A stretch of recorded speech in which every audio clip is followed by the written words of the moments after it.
All right. Now, today's title is The Responsibility of Leaving an Inheritance or Will. Okay. Now, too often we think of inheritance purely in material terms, right? Money, houses, land. But the Bible teaches that godly men and women ought to think generationally, leaving not only material wealth, but also a spiritual legacy. Leaving a will or inheritance isn't just financial planning, it's an act of faith, stewardship, and love for the next generation. See,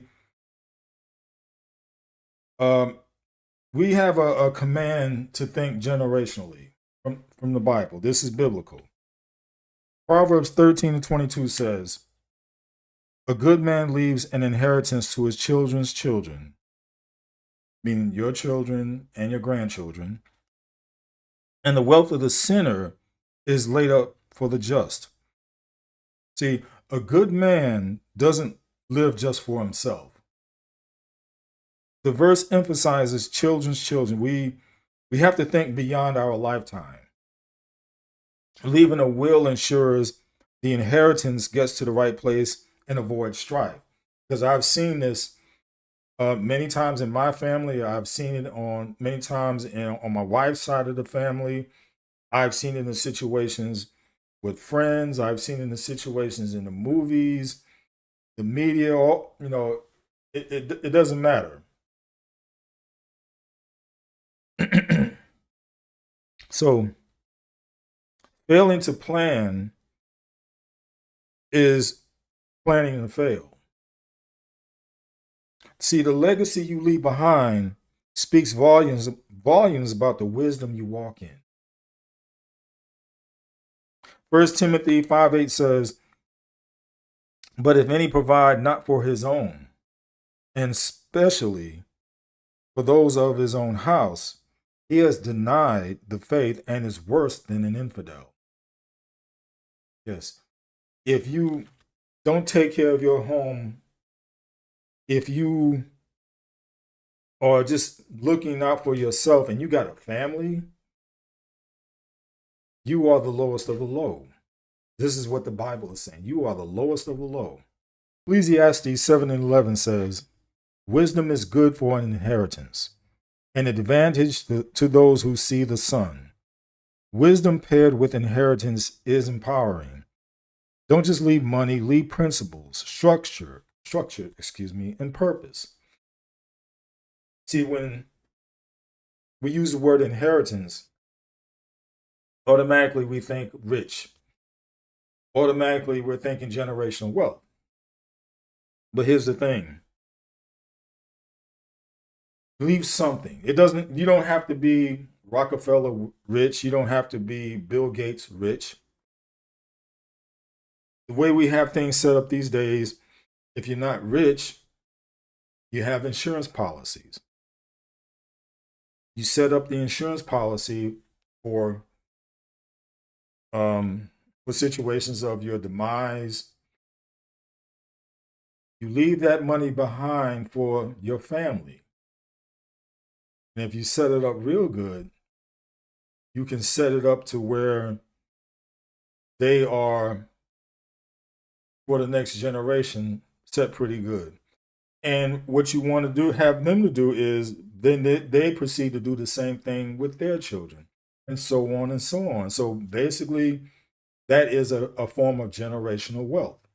Because when you do this, you're avoiding chaos and strife. And when a loved one dies, too many times it causes chaos and strife. It causes chaos and strife because said person didn't leave a will. Said person didn't have things set up with the insurance policy. Said person did not keep up the insurance policy and therefore let it lapse. Said person didn't have provisions in place with the insurance policy for a proper burial. Said person did not specify what type of burial. You see what I'm saying? So in so many situations that we have to address in the now, in the living, because once you are gone, how you going to address it? And when you don't address it and you're gone, then it's up to the state. When you don't address it and you're gone, then you have infighting with your children. When you don't address it and you're gone, then there can be infighting with you and your spouses. Excuse me, with you and your siblings. Okay, so this is like a chain reaction. Isaiah 38:1 says, "Thus saith the Lord, set thine house in order, for thou shalt die and not live." So, in other words, get your house in order. Just like I've been saying, you're not promised forever.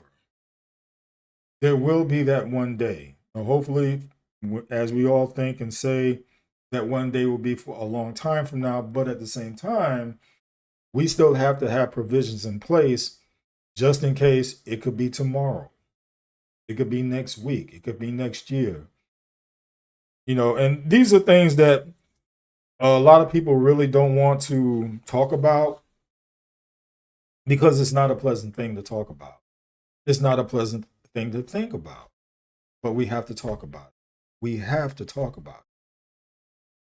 I know I, for one, was one of those people, didn't want to talk about it, but at a certain point, you get to, you want to do what's right according to the Bible. You want to do what's right according to God's will and His word. So when you acquire more wisdom and knowledge and understanding, therefore, then you start to realize, I need to talk about these things. And let me throw this out there for you. How many funerals have turned into courtroom battles because the loved one didn't leave a clear will? The loved one left everything up in the air. See, part of leaving a spiritual legacy is ensuring your family isn't burdened or divided by your lack of planning. Because you don't want to leave and then there's a fight going on. There's squabbling. There's chaos. Because when you do that, then you're leaving, instead of good memories about you, then now you may have people saying, you may have people mad at you, family members mad at you. I'm just putting that out there. May not be for everybody, but at the same time, it happens. It happens. Deuteronomy chapter 6, verses 6 and 7 says, "And these words which I command thee this day shall be in thine heart, and thou shalt teach them diligently unto thy children." See, leave a spiritual will, your values, faith, testimony. Give your family more than wealth. Give them wisdom in the word. See, not only the monetary aspect of it, but the teachings that you impart to them, the wisdom, the word itself, the way you present yourself in your everyday living, or the way how honest are you? Things like that matter. Things like that add up, because no matter who, you're being watched, you're being checked on. People observe what you do. And if what you do lines up with God's word to the best of your abilities,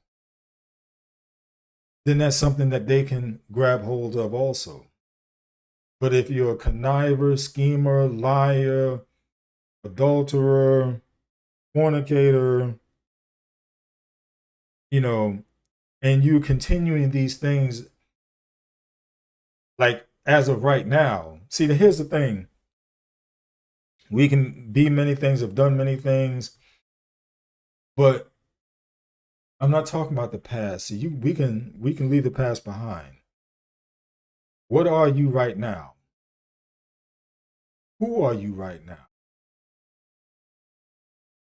How do you Align with the word right now. See, this is what I'm talking about.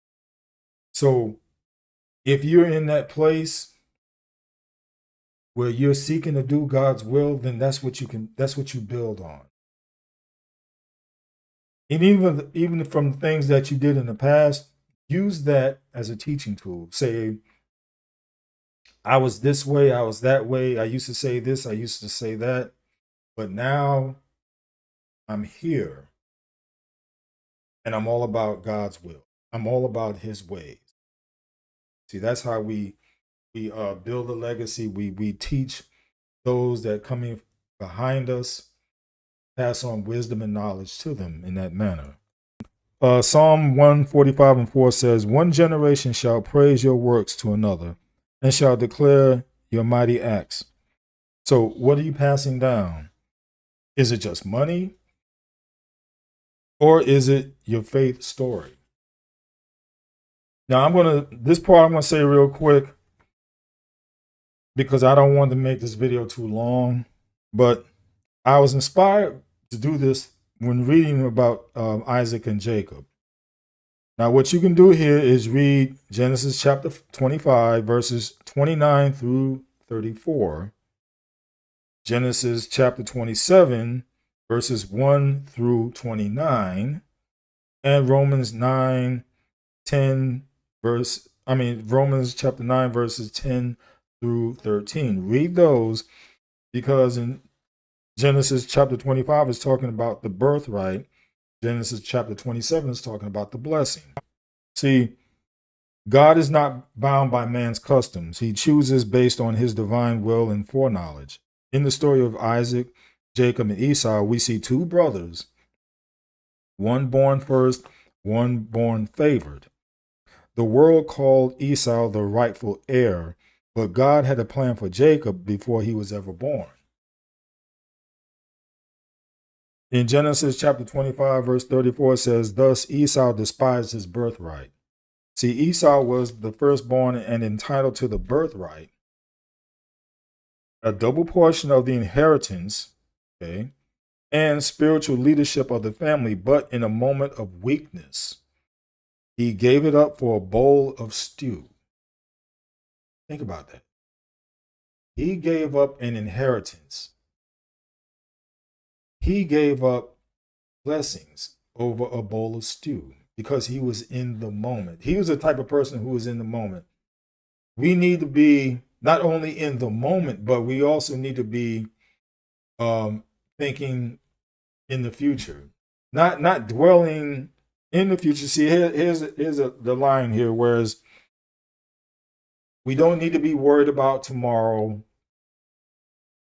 We don't need to be worried about what happened yesterday, but be more concerned about what's happening now. Now, at the same time, the word teaches us to also plan ahead, plan accordingly, but not worry about it. See, that's the difference there. All right.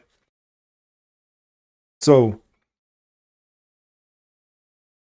but in a moment of weakness, he gave it up for a bowl of stew. He traded long-term purpose for short-term pleasure. Okay. See, he was acting like, what, you starving? You're not going to eat again at all? Come on. Come on. He was definitely in the moment. See, how many of us today are like Esau? Forfeiting the eternal for the temporary, trading their purpose or trading your purpose, purity, or calling for a moment of gratification. Genesis chapter 27, verses 28 and 29 shows that Isaac blesses Jacob unknowingly but prophetically. Though Jacob used deceit, his desire for the things of God were undeniable. Esau was careless with what God valued, but Jacob hungered for it, even if imperfectly. Romans 9:13 says, "Jacob I love," and this is God talking, "but Esau I hated." See, this speaks not of emotion, but of divine preference. God favored the one who valued his promise. God honors the heart that desires him, even when the journey is messy. He can work with brokenness, but not with indifference. Okay, see that? So this story isn't just about Jacob and Esau, it's about God's sovereignty. Romans 9:11 says, in order that God's purpose in election might stand, not by works, but by him who calls. God doesn't bless based on performance, but purpose. He chose Jacob before he was even born because God sees the heart and the future.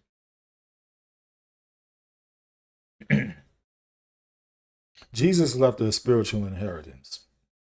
John chapter 14, verse 27, it says, peace I leave with you, my peace I give unto you. See, Jesus left peace, not property. He gave the Holy Spirit as our helper, a legacy that empowers. Galatians 3:29 says, and if ye be Christ, then are you Abraham's seed and heirs according to the promise? We are heirs of God's promise. He set the example of inheritance. So in conclusion, leaving a will or inheritance isn't optional for the believer. It's part of walking in wisdom, stewardship, and love. Don't just think that your exit. Think of your legacy. Give you a final word here. 2 Corinthians chapter 12, verse 14. For the children ought not lay up for the parents, but the parents for the children. You hear that? See, we got also too many parents who want to live through their children. They want to be paid by their children. They want to be taken care of by their children. And that's wrong. That shows a sign of greed. That shows a sign of selfishness. We got too many parents like that. They're living off their kids. Okay. So, see, God expects parents to prepare for the next generation, materially and spiritually. Here's a call to action. Write your will. Don't wait. Do it now. Do it today. Do it sometime within the week, whatever. Just have an urgency about it. Set your house in order. And that's one way to start doing that. Set your house in order. Finances, instructions, and end of life care. Decisions to be made. Say if you're sick, and here's the thing. Some people can get real sick and they can be in a vegetative state.